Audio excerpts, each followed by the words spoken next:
Le visage fatigué d'un marin ukrainien capturé par la Russie au large de la Crimée est filmé en train d'admettre cela.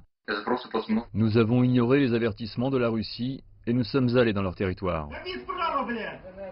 La Russie dit que cela prouve que l'Ukraine a essayé de naviguer illégalement dans ses eaux et explique pourquoi les bateaux russes ont heurté, tiré et capturé les bateaux. Maintenant, Moscou veut que l'Occident retienne Kiev. Si la partie ukrainienne, comme ses partenaires en Europe, veut éviter de telles situations à l'avenir, il est évidemment nécessaire d'envoyer un signal à Kiev pour ne pas autoriser de telles provocations. Mais il y a peu de chances que cela arrive.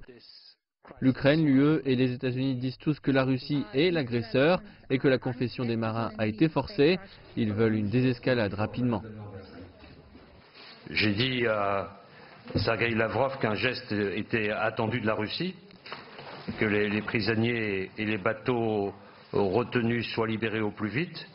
Mais j'appellerai aussi mon homologue ukrainien pour l'encourager à rechercher la désescalade dans ce secteur.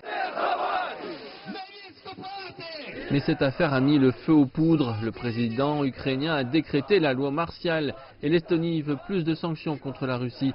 À Moscou, ils espèrent que cela n'arrive pas.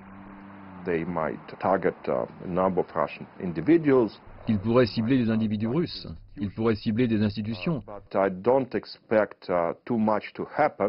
Mais je ne m'attends pas à ce qu'il y ait beaucoup plus, si la situation reste telle qu'elle est. Mais pour le moment, Moscou continue de garder les marins en prison.